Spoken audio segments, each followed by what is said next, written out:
what is up, ladies and gentlemen? I'm Duffy Duck here once again, and I'm from the likes of the Maxi Toys videos. And ladies and gentlemen, welcome to our next installment by the forms of our Kirby marathon from the forms of the Maxi Toys videos. Because you remember last time that Tiana the Frog did manage to beat the likes out of, did manage to recently completely done with Kirby's Dream Land 2 for about a month or so ago. And now we're going to be jumping to the next game in the lineup of the forms of the Kirby Marathon. But the forms of this game is called Kirby Superstar for the Super Nintendo. So, yeah, this game did manage to first released in 1996 on the Super Nintendo / Super Famicom. And that's all I can really think about this as far as at this point in time. And also, I believe this game did manage to get the European release in 1997 or something.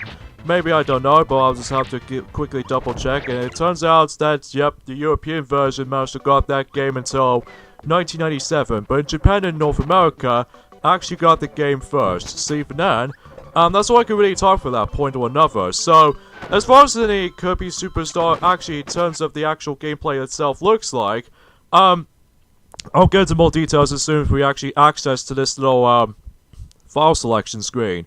So as you can see right there, in these little borders as you can see here, I'm going to be playing this on the forms of the Super Nintendo Classics Mini, because I don't have this on the Wii U eShop download. So I thought to myself, I might as well able to actually go ahead and deal with the Super Nintendo Classics Mini version of this particular game itself. And in the European version of this game is also known as Kirby's Fun Pack.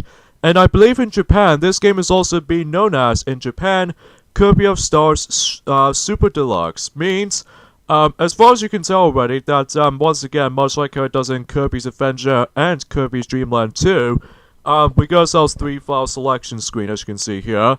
And this game did manage to release after Kirby's Dream Land 2 and possibly before Kirby's Dream Land 3, the final Super Nintendo games of the bunch. Well, not just for Kirby games, but also the Super Nintendo's lifespan. So even then, we're about to get started right there by the forms of going to be selecting my fresh file right there, file number 1.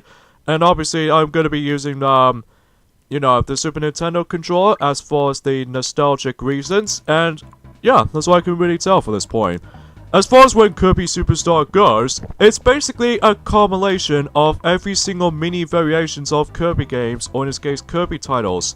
So even I know you start things off with 4 games to select with. We have Spring Breeze, Gourmet Race, Dino Blade, and the Great Cave Offensive. Among with that, we also got ourselves 2 minigames to our disposal, like Megaton Punch and Samurai Kirby. And also, judging by the fact that we actually got ourselves our stereo and mono setting right there, and also there are 2 unlockable games which we only have to unlock when we actually proceed to the actual games themselves, like Revenge of Meta Knight, and the final game of the bunch is Milky Way Wishes.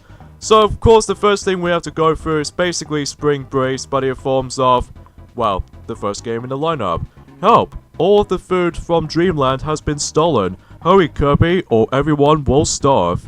And as you can see right there, that basically the number of points you can get, it actually tells you that how much score you've got by the forms of the high scores, and it tells you the star icons means the game's difficulty.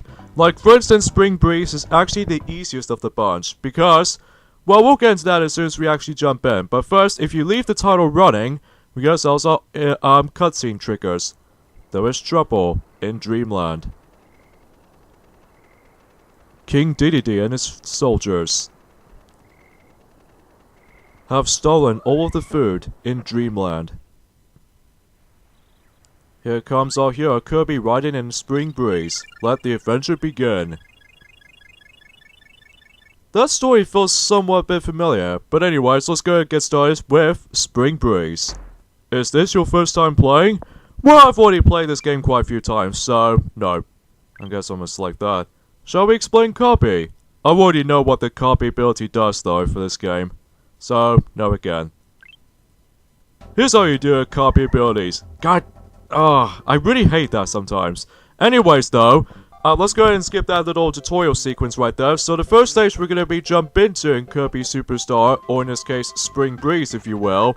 We're actually going to be going through Green Greens. And as far as you can tell already, the gameplay aspect of Kirby Superstar / Kirby's Fun Pack is drastically, you know, it's kind of like the same thing as of how it does it in Kirby's Dream Land 1 and 2, and especially Kirby's Adventure. Except a noticeable difference this time around now is that we're on a different generation, because it's on the Super Nintendo this time. Means everything else is in 16-bit. So even then though, everything else is almost like the Mega Drive title, but except it's a Nintendo title. So, as you expected from much like how it does in the previous 3 games where we did tackle through, once again you do jump, inhale enemies, and this time around though, you get yourselves a copy abilities much like how it does it in Kirby's Adventure and Kirby's Dream Land 2. But except the fact that in Kirby's Dream Land 2 only has 7 copy abilities, probably due to the handheld's limitations of any kind. This game actually brings out not only the returning power-ups or the returning copy abilities from the past entries, but also brand new ones as well.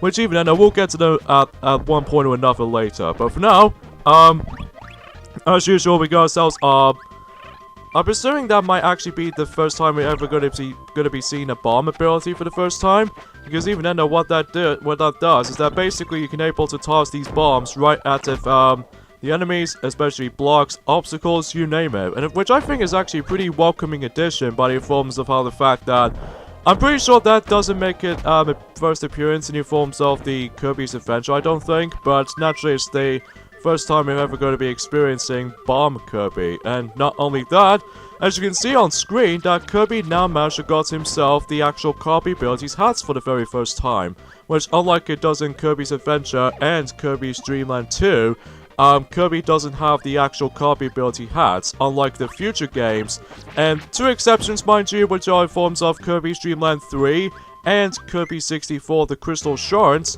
which even then we'll get to that sooner or later. But for now, here's the first boss in Kirby Superstar, or Kirby's Fun Pack if you will, or even Spring Breeze as you probably noticed.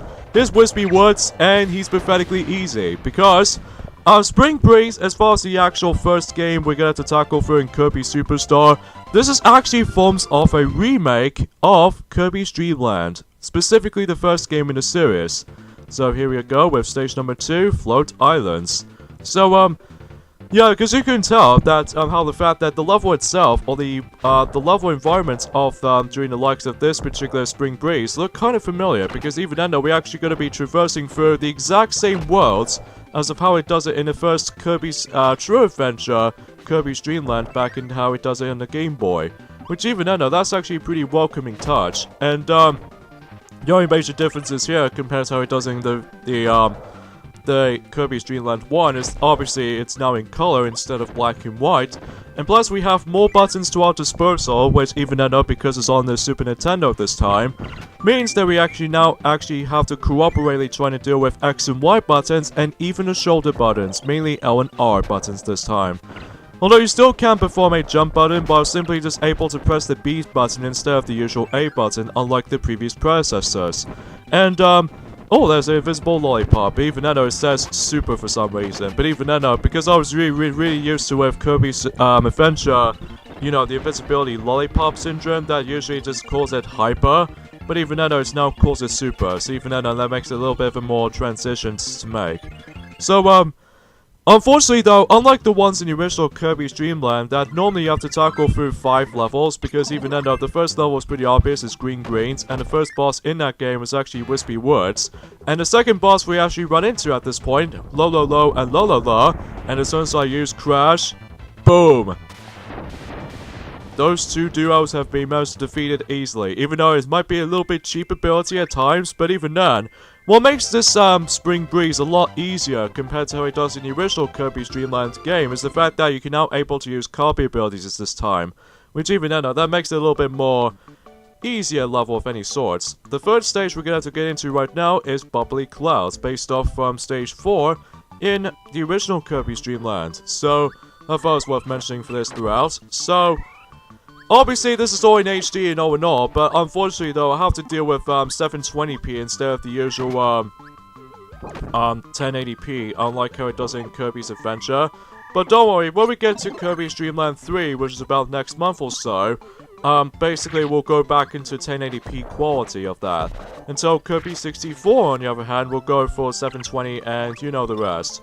So, anyway though, as you can tell from the graphical standpoint, that, Spring Breeze is basically the updated version of, you know, Kirby's Dream Land 1's, main playthrough of the game. Because as you can tell, it's in 16-bit, as you expected, and everything else is a lot more colorful than the likes of the actual black and white, Game Boy, game.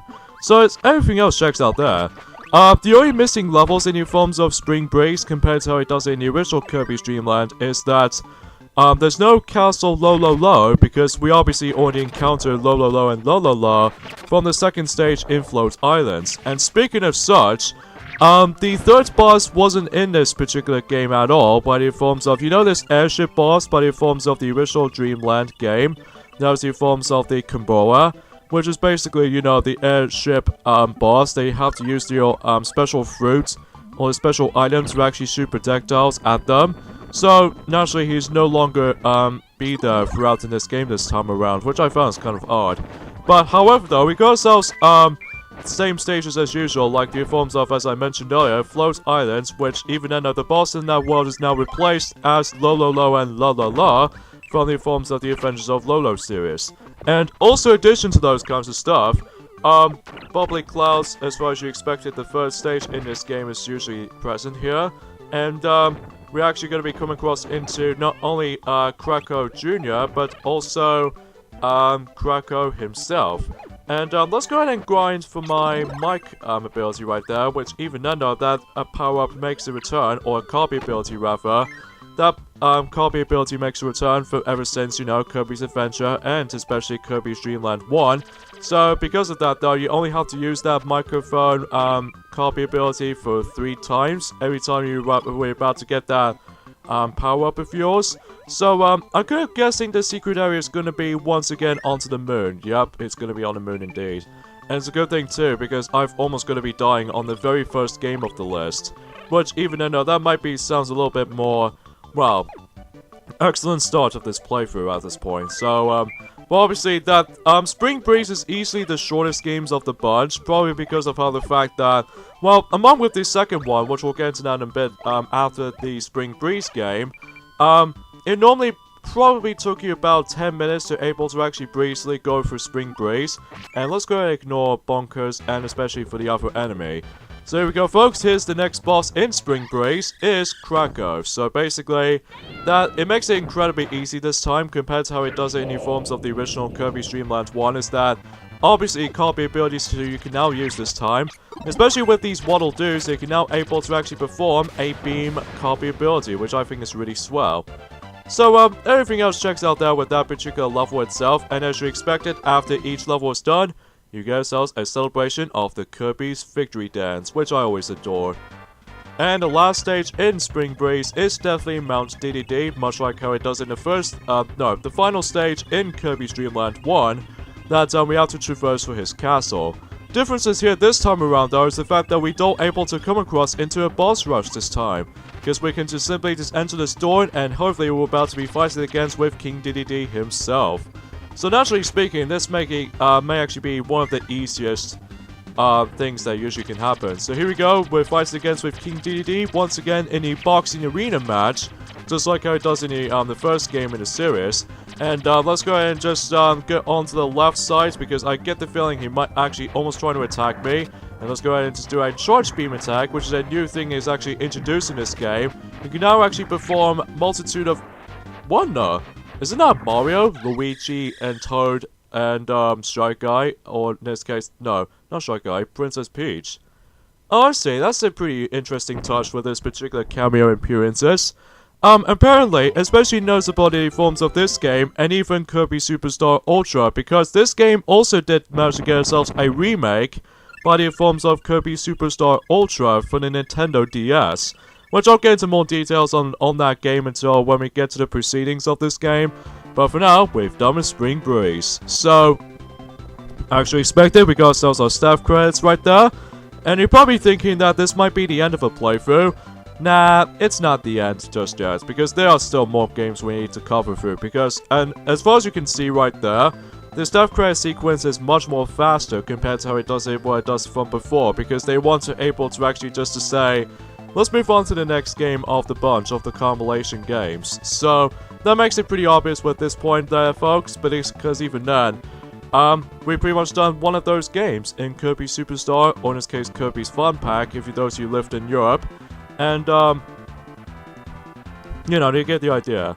I really love these animated cutscenes, by the way, much like how it does it from before in Kirby's Adventure, Kirby's Dream Lands 1 and 2, and even then, eventually until when it gets to Kirby's Dream Land 3, it will still make that returning. So as you can see, it says next right there, means we have to jump to the next game, as opposed to the end in new forms of the original Kirby's Dream Lands, because of how the fact that, well, Kirby's Dream Land 1 was the shortest game in the entirety of the Kirby franchise, but even then, well, we're pretty much done with Spring Breeze. A pretty nice touch to it too, but in forms of the remake, comeback, or throwback to the first ever Kirby's Adventure, well, specifically Kirby's Dream Land 1.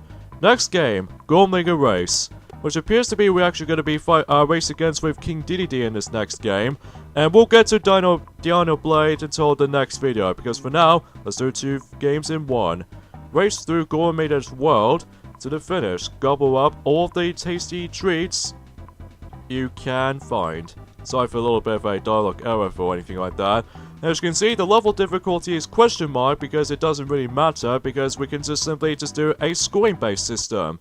So even then, as far as you can tell from the Gourmet Race, it's basically a racing type of game, because all we have to do is basically we need to, not only do you have to beat King Dedede in some of these races, but also you do need to able to gobble as many food as you can before King Dedede beats you. So even then though, you have to do like 2 tasks all in one go before you're able to win that particular game at one point or another.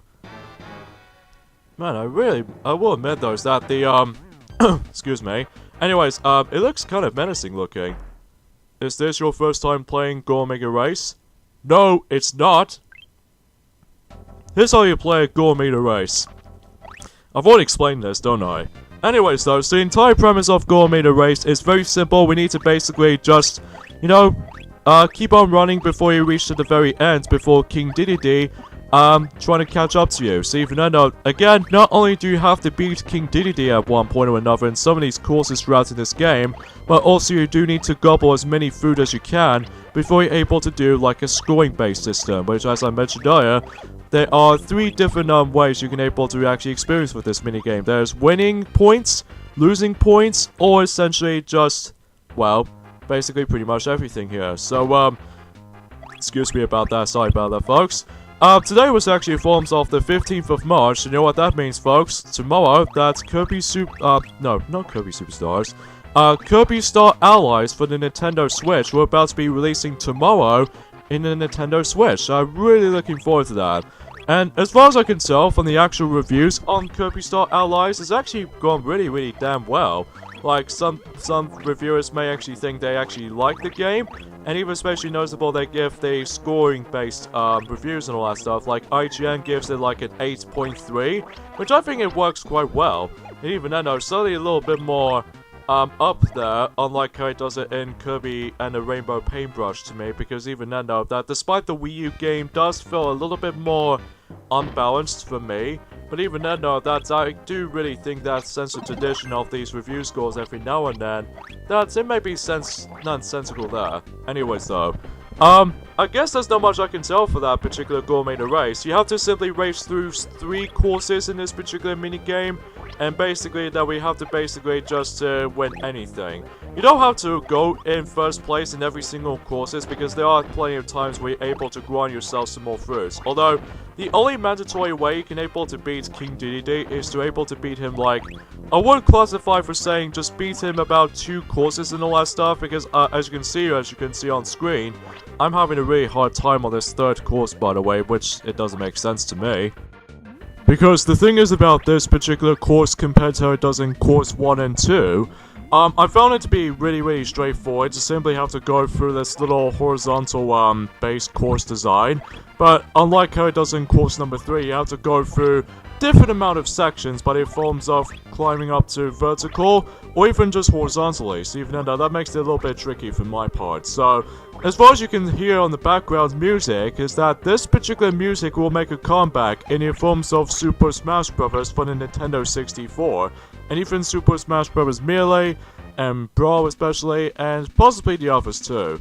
And at the very end of the Gourmet Race is that you get yourselves a tally result, and once you're able to beat King Dedede, then it tells you how much time you spend on between all 3 of these courses. So, yeah, that's all I can really tell for Gourmet Race, and I'm pretty sure you need to actually complete this game as well to actually do 100% completion on that. So that's all you're really trying to do with Gourmet Race. So, and you can also play course 1, 2, and 3 all by yourself, but I believe this is actually based off from Time Attack mode from that particular minigame of any kind. So, with that being said, folks, I'm gonna have to end things off here, so join me next time on Let's Play Kirby Superstar, aka Kirby's Fun Pack for the Super Nintendo. Is the fact that we're going to be moving on to the next game in the bunch, Dino Blade. So, things could be interesting, so yeah, see you guys next time for that. Later, fellas.